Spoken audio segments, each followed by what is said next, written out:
Hey there, how's it going? This is Bonnie Violet. I am a trans, femme, genderqueer, spiritual drag artist and digital chaplain.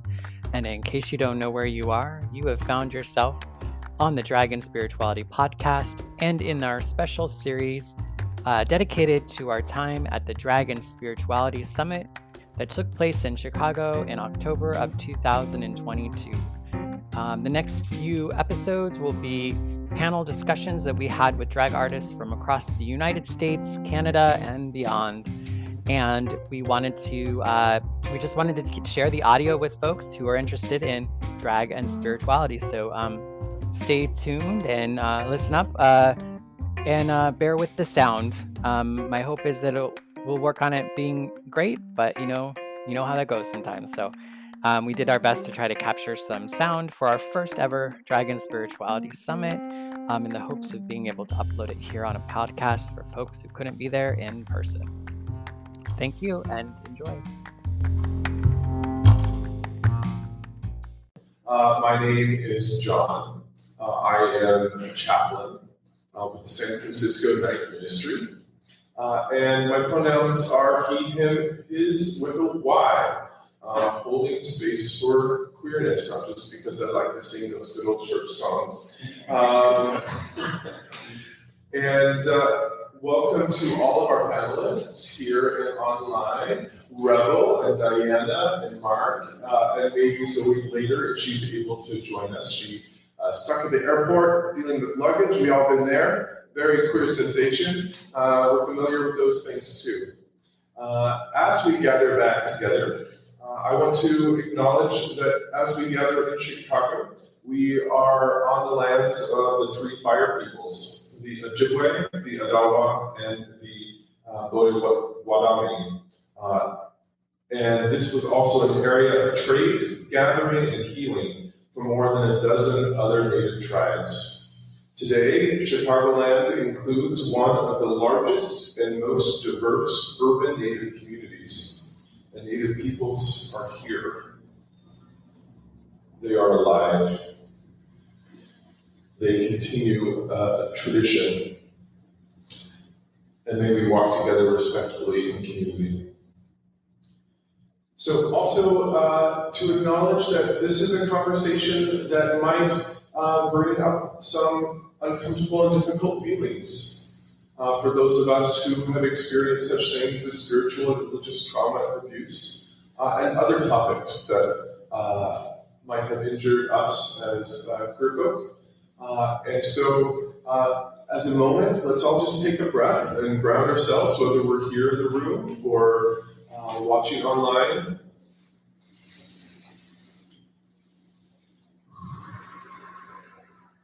This is an invitation to take care of ourselves and feel where we are in this moment for all that these conversations stir in us. Spiritual care team members are here today. Bridget here in the room in the blue, just raise her hand, and Mark outside.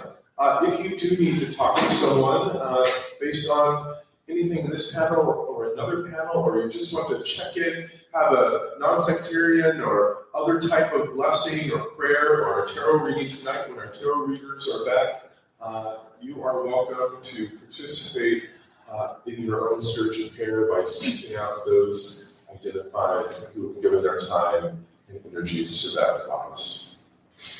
As I said, I work with the San Francisco Night Ministry, and I am a chaplain. I say that the streets have ordained me, even if the church has not quite yet. It's been a long path. I am a prodigal seminarian and promiscuous, denominationally explorative worshiper. And like many of us, as we have heard, drag folk are the priests of our community. I appreciated that being brought back as a review of our previous panel. We're officially, unofficially, formally and informally grassroots spiritual practitioners. We're GSPs. So you can add that to your business cards. Okay, you're a GSP, a grassroots spiritual practitioner. That's a degree the community gives you. Welcome again to our panel. I would love it if each of you might share briefly a little bit about yourselves and your context, and how you have worked with the drag and gender expansive communities. And I'll start with Revel here in the room. Hello. We have named this body Revel. We live from pronouns we, they, and flux. And I am a collective of molecules and biotics and cells, the dreams of my ancestors, the future wishes of my descendants, and so many other things. I work as a death and grief doula, as well as a massage therapist. And I just dabble my way into all sorts of silly little activities in the community. Thank you. Yes, dabbling on the way. Yes, just building up the gorgeousness of who you are and cultivating. Thank you. And Diana, might you share a little bit about your working context? Hi, I'm Diana. My pronouns are she and her, and I'm a deacon in the Episcopal Church, and I'm here in the Diocese of California, which is based in San Francisco. I got to know John when I became a night ministry fellow in 2008. And that's mostly where my deep experience of pastoral care and relationship with drag artists really blossomed. And been doing it for a little bit of time. 2008, a little bit before that in my parish, when I was a parish deacon, and before I started street ministry. My day job, I have a day job. Deacons have to have a day job. They're not usually paid for ministry in the Episcopal Church. I'm an early childhood educator, and I work a lot with training teachers at this point in my life, and I work a lot with parents. Especially a special gift is working with parents who have gender expansive children and helping teachers interact and be good supports for these families.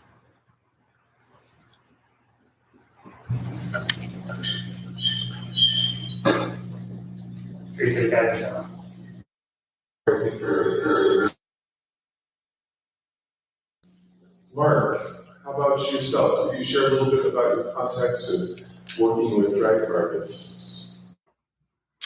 Sure. Good afternoon. At least on the East Coast, it's afternoon, and it's good to be with you all. Thanks for inviting me. I'm Pastor Mark Urson. I'm a pastor in the Lutheran Church, and my pronouns are he, him. And probably best to talk about my previous context because I have recently moved. But I was serving as pastor of St. John's Lutheran Church on Christopher Street in Manhattan. My colleagues got tired of me saying it was a stone's throw from the stone wall. We were just on the other side of 7th Avenue.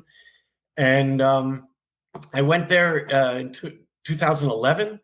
Congregation was really struggling. They had just gone through some very traumatic experiences, and there was next to nothing. It was truly a blank slate that I had to work with. And I started having requests from the neighborhood, from folks in the neighborhood. And one performer in particular wanted to do what she referred to as trans fashion shows. And I said, great, because at that point I just wanted to get people in the door in some way or another. And after seeing it, one of the nights, one of the performers came up to me afterwards and said, you have no idea how important it was that this happened here. And I was like, oh, great. Yeah, great. And thankfully, they wouldn't let me just brush it off.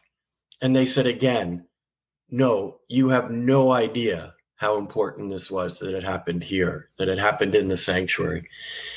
And from there, I got the idea that we would have a lip sync evening of using gospel music rather than just pop music.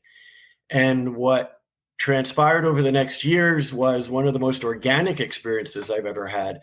And long story short, maybe that's too late, but what it became was a ministry to the ballroom community, and had wonderful interactions with various houses of the ballroom community. And we would have monthly services. I started calling them gospel night because of the kind of music we were using. But then it turned into, somebody named it Inspirational Gospel Showcase. And it became a wonderful mix of ballroom type performances mixed in with a little bit of liturgy and a little bit of preaching here and there. And we ended up developing quite a loyal congregation that would gather each month. And I had a wonderful crew of people who all were connected with the ballroom community. And they would plan it and provide all the support necessary for it to happen.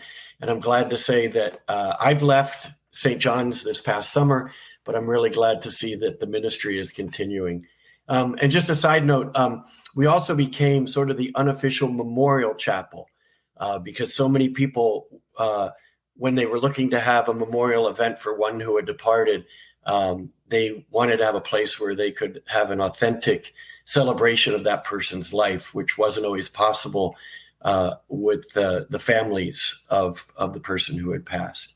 So it was quite a growing experience. It taught me so much because I had so little experience with the community that I was now ministering to, and they just taught me and blessed me in so many ways.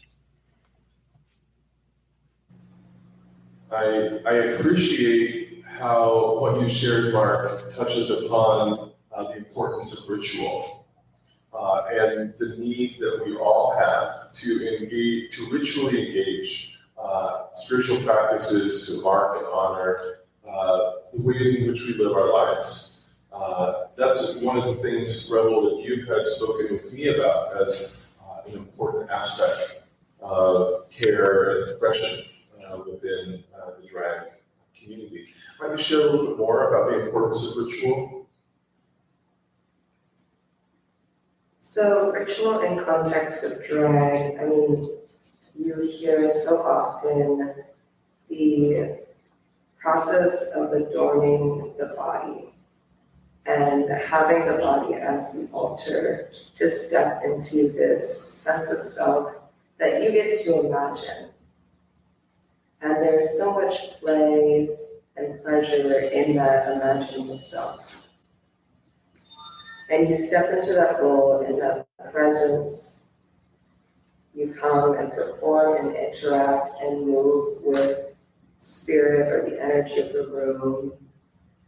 And then there's also this, my favorite part of putting on makeup is the delicious unfolding of taking it all off, of stripping down back to my silly little human body and regrounding in a new context, letting it end and unfold.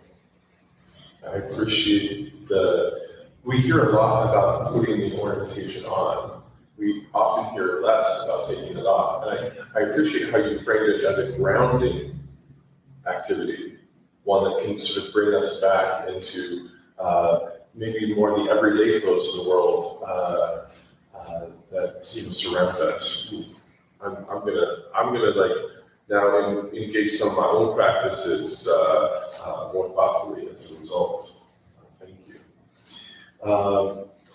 I'm wondering if our panelists might have a story, something that you recall from working with the drag community that maybe changed how you offered accompaniment or care in the course of your work and vocation. That's for any of you that might have a thought or story.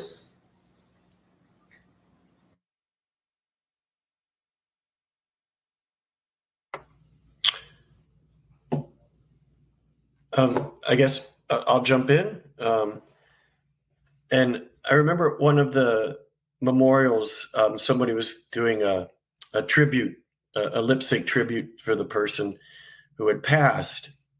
And after the service, the performer apologized for being a little too flashy with her dress and her presentation. And I was like, no, don't apologize at all. I said, in fact, I think you should come to church and sit in the front row for Easter, because you are an embodiment of resurrection in terms of how beautiful and true she was to herself.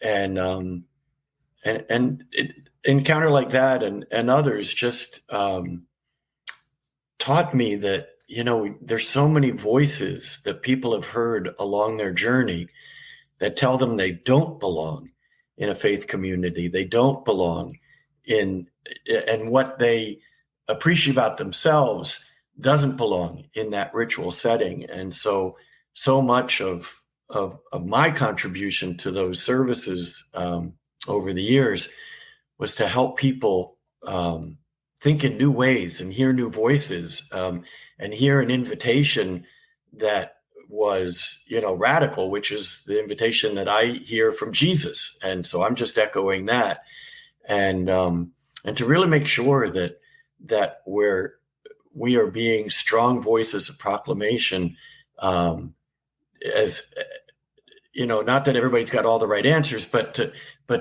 give them a new way of hearing God's grace-filled invitation into living a life. Thank you, Mark. I appreciate your ability to speak invitation and creation, and the encouragement of bringing full self into our spaces of religious practice, which so often have been uninvited and have been places of scorn and ridicule. Diane, did you raise your hand? Yeah, I just was thinking about that. I really resonated with what Mark had to say about welcoming folks into the parish, your parish church, for all kinds of rituals. My experience had been that we had done a lot of that over the years, and then I had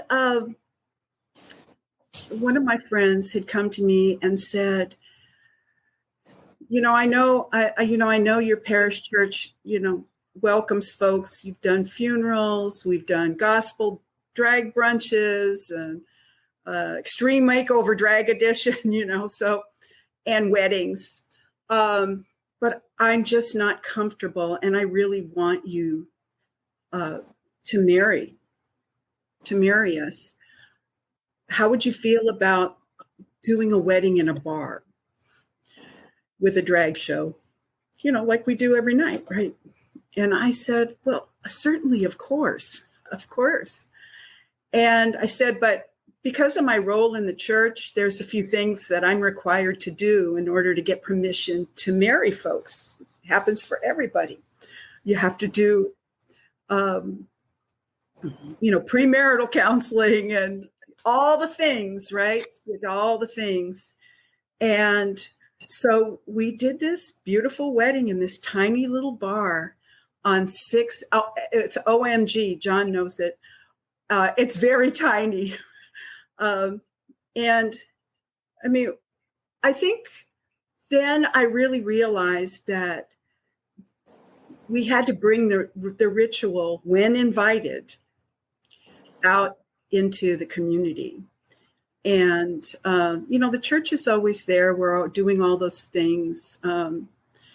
I'm doing less of it now that I'm getting older in the church and sticking with the community, as long as I can. And the importance of invitation, being invited, has been really important in my journey, and being in long-term relationships with folks. So, I'm just the old lady hanging out, and you know where to get me, right? And because I also maintain a relationship with my denomination, which of course is a challenge at times, and should be, I guess. Yeah, right. I have long-term relationships in my denomination, in other established faith communities, so that at the very least, I can be a listening ear and a resource for people. But being able to take those rituals out into the community is really important. Yeah. Thank you for lifting up the importance of invitation. Thank you for reminding us that the rituals don't, and Mark touched on this too, the rituals don't have to be located at or look anything like they might have previously. That's one of the gifts, I think, that I'm hearing that accompanying queer and drag artist community can provide. The drag community oftentimes evangelizes spiritual care providers, evangelizes the church to be more and fuller, and all that the divine, the great power around us, in us, through us, whatever we may conceive of the divine invites. And I see that Zoe made it! Oh, Zoe, thank you. Hello. Oh, you had luggage drama, you had airport drama, but you're still showing up. That's rock star character right there. Thank you so much. Zoe, might you share for those of us either online or here at the summit a little bit about your spiritual care vision and context? Like what leads you to this incredible panel today? Okay. Hello, I'm Zoe. I'm 22. I'm from Detroit, Michigan. And yeah, I made it today. I'm still taking a couple of deep breaths, but I still made it. My friend that I'm traveling with is waiting for my luggage still. I went to the hotel, threw something on, and we're here, so it still feels totally otherworldly to be looking at my phone right now because my laptop is with my friend. But hello. I grew up in the Assemblies of God faith, in the Assemblies of God denomination, in the suburbs outside of Detroit, Michigan. And then from there, I went on to plant like 2 churches with my family. My family were oftentimes in leadership roles, but also sometimes pastoral roles. So that was really interesting to juggle in high school. Like going to youth group and doing like church planting type activities, like outreach and stuff like that. But above all else, it was definitely like a Pentecostal background.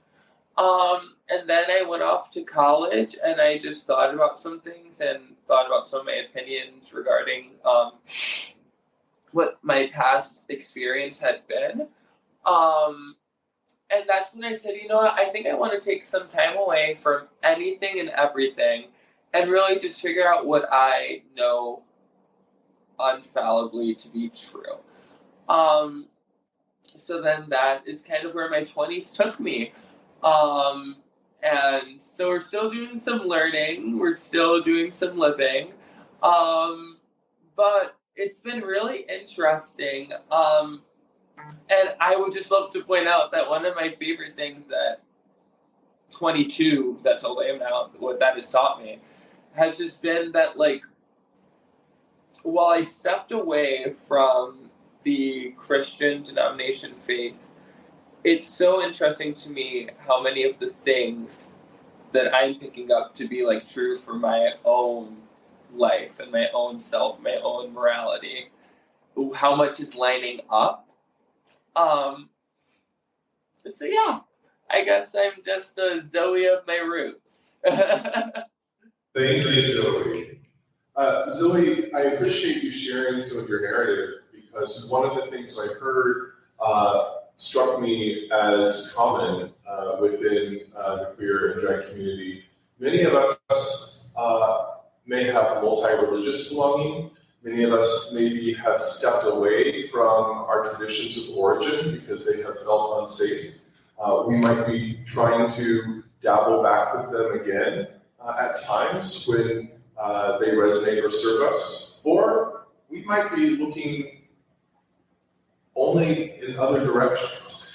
I'm wondering if anyone on the panel might speak a bit to some of the common narratives that you have heard or experienced yourself amongst the queer or drag spiritual seeking communities.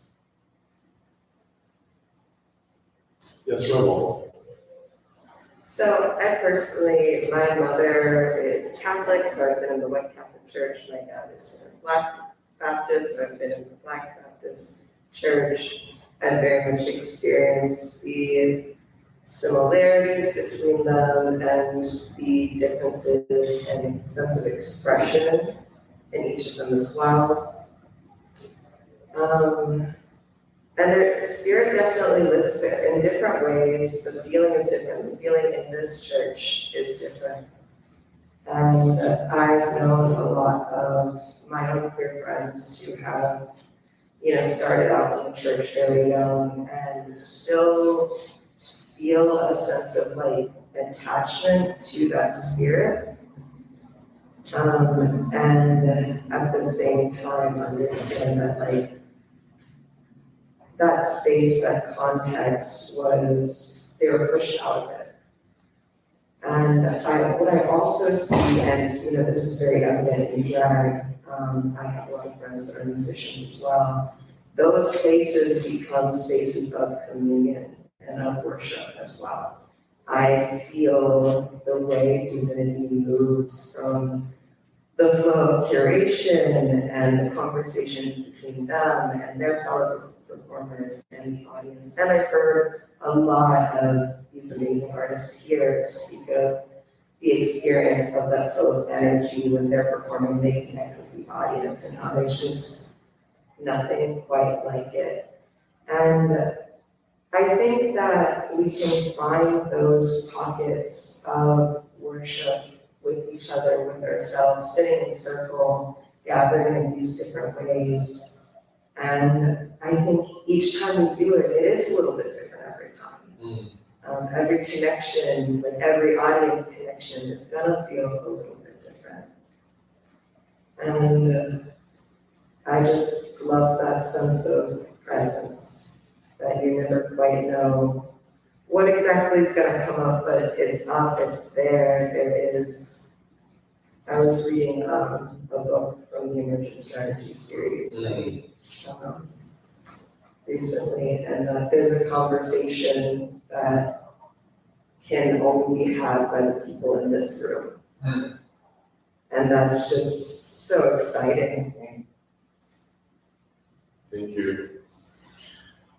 Any other thoughts on narratives that perhaps we have heard commonly within the queer community in providing spiritual care, or ways that those narratives might move you to encourage other accompaniers of the drag community as they think about their work?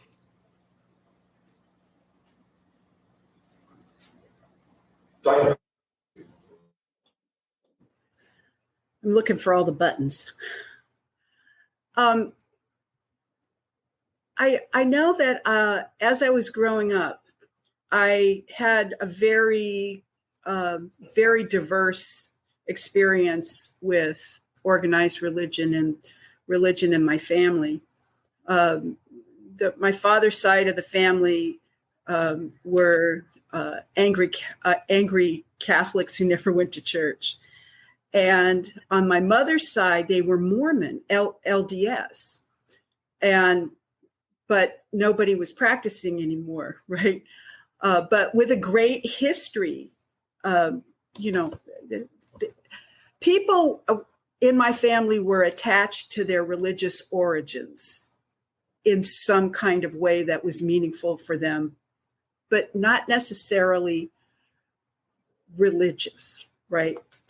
And then when I was 9, my father converted to Judaism to marry a woman that he loved.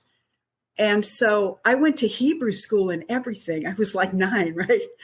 And then when I was a teenager, I was an interfaith dabbler. I just explored. I was lucky enough to go to a high school in San Francisco that had that kind of opportunity through their art history program at that time. And so I was always very interested in faith and religions of any kind. And when I finally, I guess probably I have to think now, in my 30s, when I was looking for a spiritual home, that I came kind of back to kind of an Anglo-Catholic style of worship. And that's how I made my home. And I find that when I'm doing pastoral care or being present in the community, especially, after so many years, is that I get it, right? I can identify with a lot of journeys that folks have and a lot of styles. I don't like to use the word styles. Expressions of worship that people have in their rituals, and how sometimes it doesn't, like you said earlier, it doesn't have to look like what folks will expect. And I'm good to roll with it. It's like, okay, I understand this. This is important. The beauty of the ritual of, your family of origin, maybe, still has meaning, and this all good. And so I feel I'm able to be comfortable with it, which is, I think, I'm pretty happy with that. Thank you, Diana. Yes, the multiplicity of experiences that we listen to as accompaniers has stood out to me as well, because we are many communities within the larger queer community, even queer communities plural. And so there is a way in which be ready for anything, right? Be ready for anything, and every shade of anything. So, Revel, one of the things that Diana was bringing up that struck me to turn to you to comment on some more was heritage, ancestors, staying connected to an experience even amidst potential disconnections. And I'm wondering if you have some commentary not only about sort of honoring heritage and ancestors, but even next generations with drag and spirituality.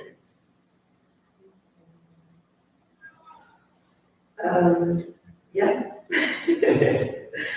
And okay, let's start with ancestors. Yeah. My brain is splitting in all these different directions. No, gave you a lot of that question. Gave you a lot of that question. Layers. With ancestors, it's what you don't have to work with all of your ancestors. You just don't. You don't have to honor and venerate people that do not honor you, have not done the work in their journeys in order to support your own. Yes. So find the ancestors that do show up for you and invite them in and follow their practices. There are some ancestors that are very present for me. There are others that are distant. There are some that I have told that you have other descendants that you can work with. You can find them, you can seek forgiveness through them, you can find healing through them. I'm not the descendant for you. I'm not it. And so just as any relationship in this walking world, any relationship in on the other side of things, through the veil, spirit, the next world, however, whatever language that you use that affirms you, you can have boundaries in those relationships as well. You can ask for what you need, you can leave what doesn't work for you, and please do. You know, they want to be with you. Just like for me, I want my descendants to be able to reach me. I want to be around them. I think all the time of like, when would they call me? Like as an ancestor, what do I represent? And the last conversation that was had up here, they mentioned the saints around you, the people, the queer people that you honor, that inspire you. Different saints have different affinities. And so I think about what is my affinity as an ancestor, and I hope that my descendants call to me when they are seeking to embody their fullest selves, whether that is in a moment of bliss or terror, or both.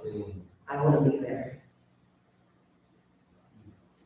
Beautiful, thank you.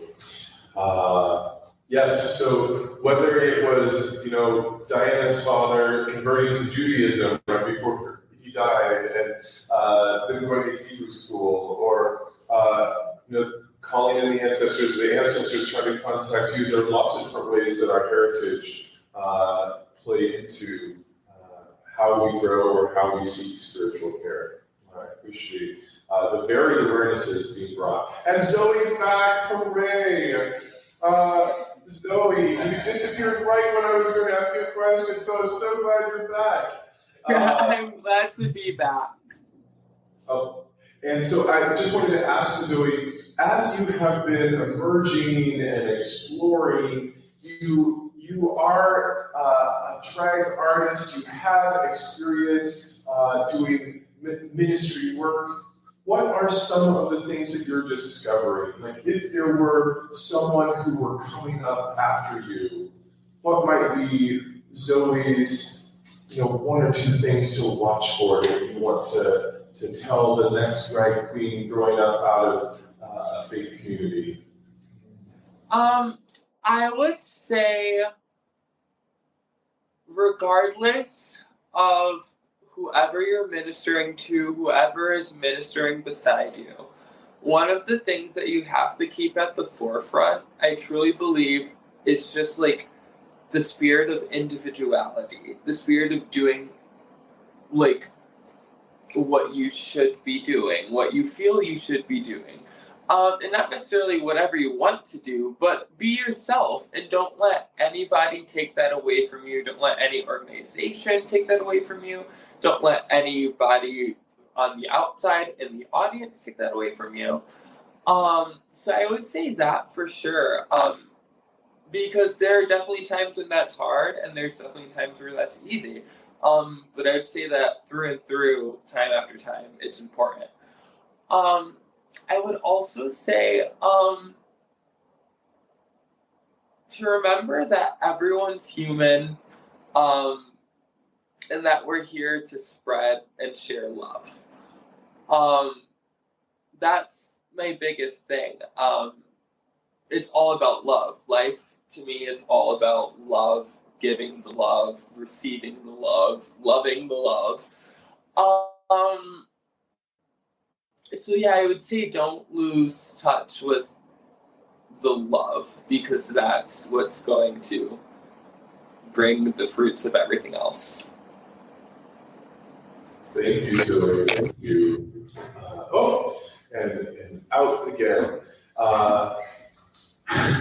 Just suited to bless us. Right, exactly. Coming in with a good word and stepping away again. Mark and Diana, one of the things that, yes, Mark. Yeah. If I could just jump in, because I'm one who had no experience with drag performance. Had no experience. My experience of the ballroom community was I saw parishes burning. When it first came out. I mean, I really was being introduced to a whole new culture. And to those who are out there who are like me, who I don't know if allies is an appropriate word sometimes, or just find themselves encountering a culture that is different. The church has such a horrible missionary reputation of forcing our ways on cultures that the church encounters. And if we have learned anything from global missions, it's like back off and listen. And so I learned so much, as I went, and didn't make the priority of making it and having people fit into a certain box, into a certain liturgy or anything, but I just encourage people to really listen and stay as flexible as you possibly can. I know, especially those of us from liturgical backgrounds, we think of, the liturgy is set. It's like, nah, the liturgy is this wonderful skeleton, and we can hang all kinds of muscle and tissue and dresses and boas on that and make it look fabulous. Just a real quick story. We were doing a memorial for a young person who was known as a great voguer. And I didn't know this person. And with these memorials, I would always let those who were celebrating the life plan it. I didn't force them to do anything. I didn't even have to be involved. I was just there. So they're talking on and on about what a reputation this person had as a voguer. And somebody came over and whispered to me and said, "Could we do a voguing tribute?"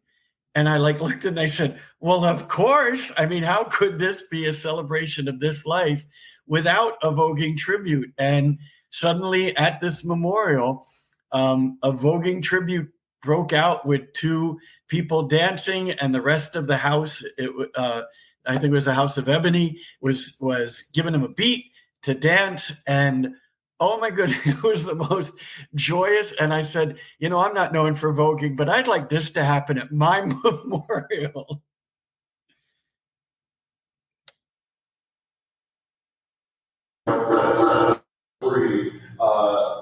Really sort of enlivened you as you were telling it, enlivened me hearing it.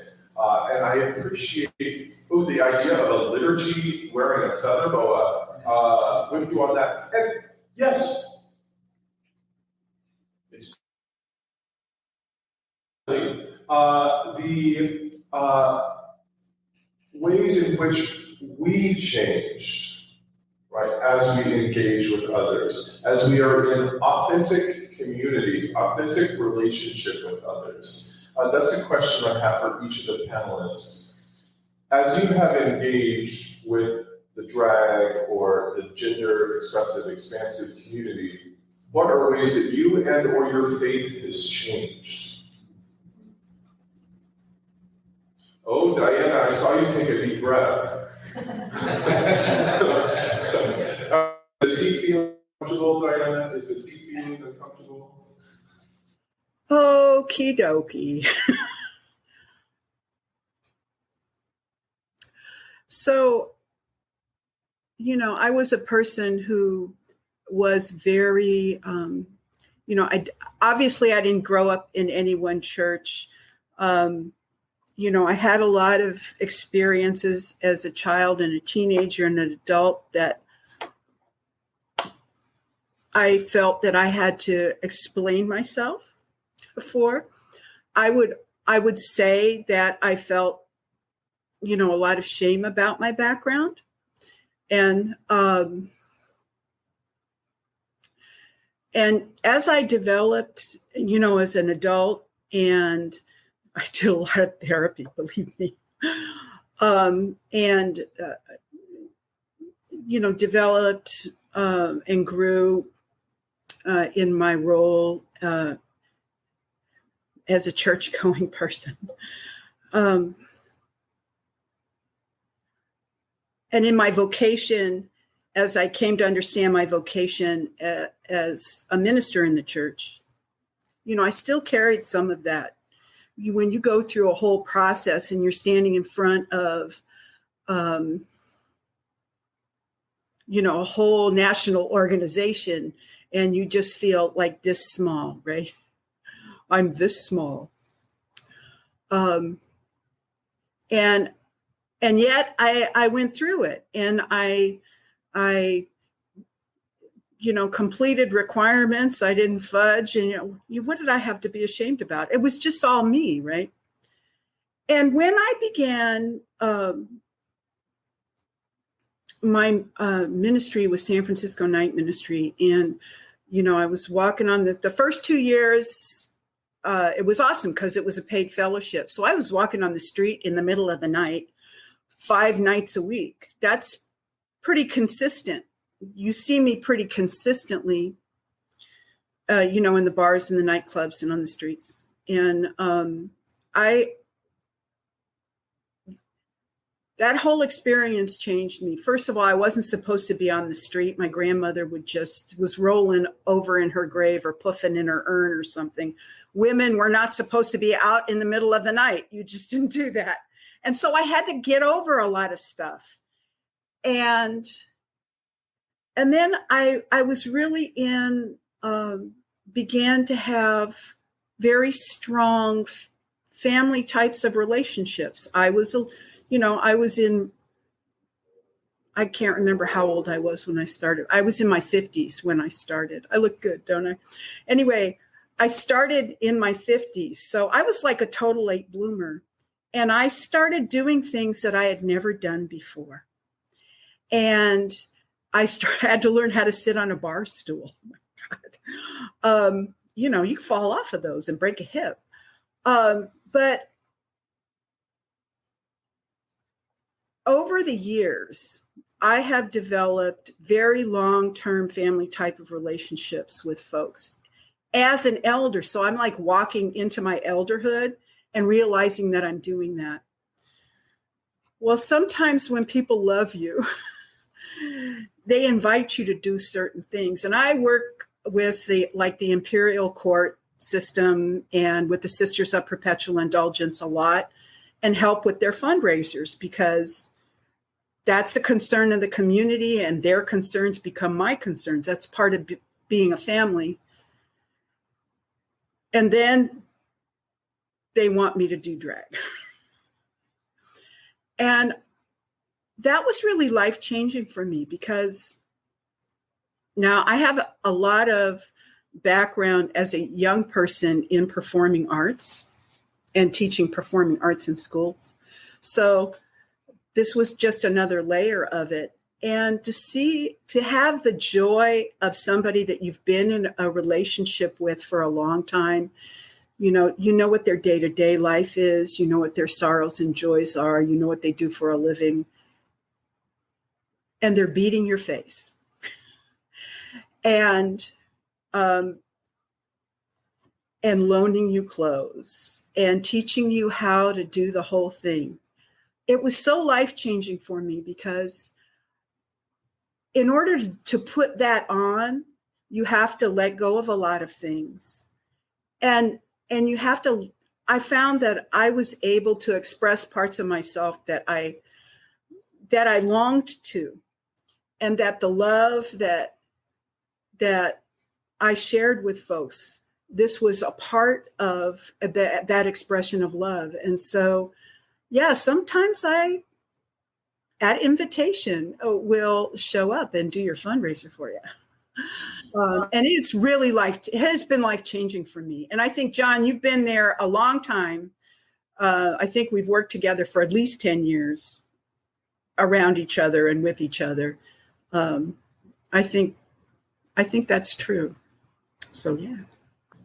Yes, thank you, Diana. And I know, Mark, you said you weren't part of the ballroom culture, but I've judged a drag show with you, and you had some criteria that you were asking for people to meet. So I know that you've been changed too.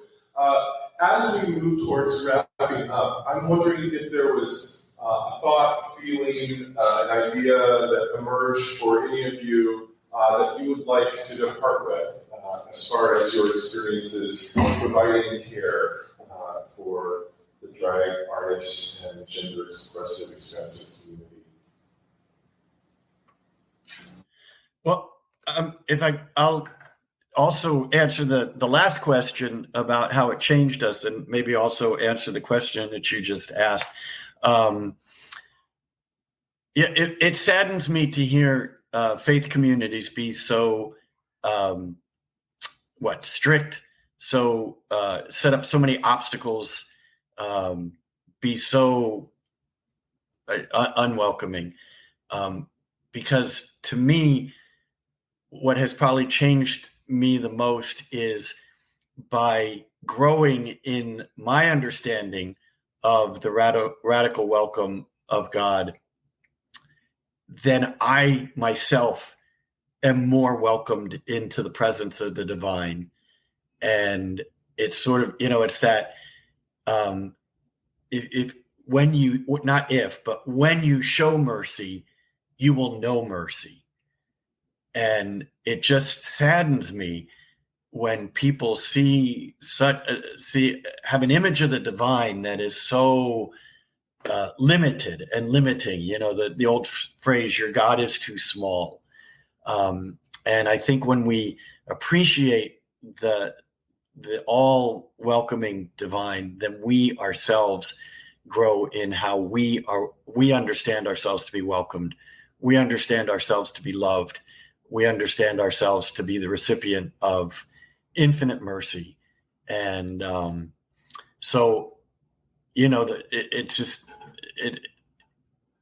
I stumbled into it, but it has had such a profound effect on me and my sense of my place in the divine, and in terms of Christian wording, in my place in God's family. So.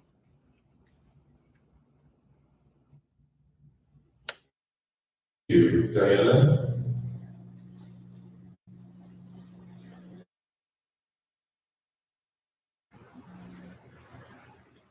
I just totally resonate with what you say. It's, a space that you have to,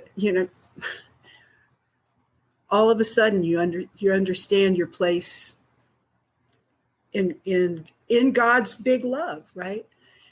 And as ordained ministers, or, if you're working in any area of the church, whether you're a lay leader or ordained, whatever, we're human beings with stuff, right? Like any other human being, we're no different. And when they do try to fit you into a box, they do. The institution does. And,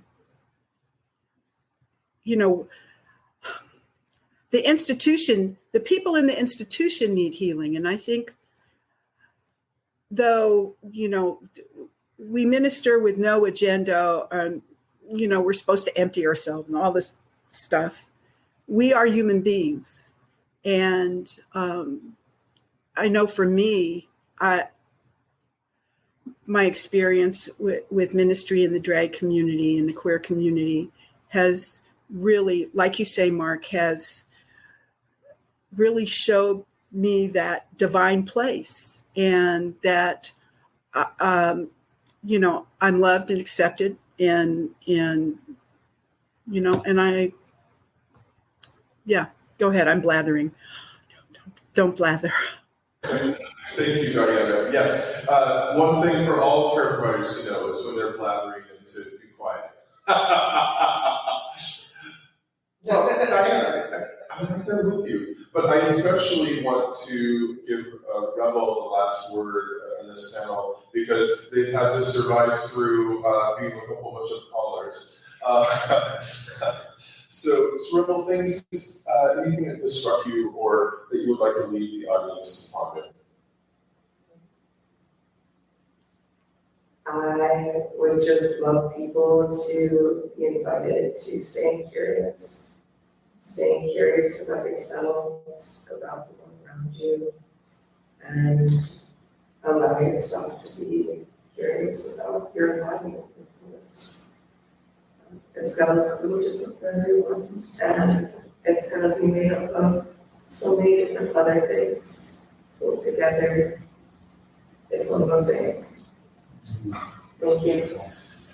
Thank you. May we all live into the fullness. May we all find ways for the full expression of the divine to within us, and may we seek our fullness at lunch that comes next. So thank you all. We will break now and have a little bit to eat, and then come back for our programming.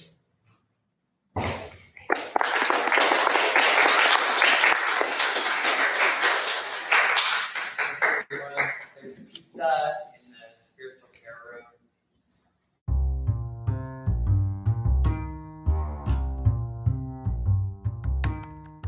Hi there, this is Bonnie Violet again. Thanks so much. We really hope you enjoyed our panel discussion or the plenary or whatever part of the Dragon Spirituality Summit you just listened to.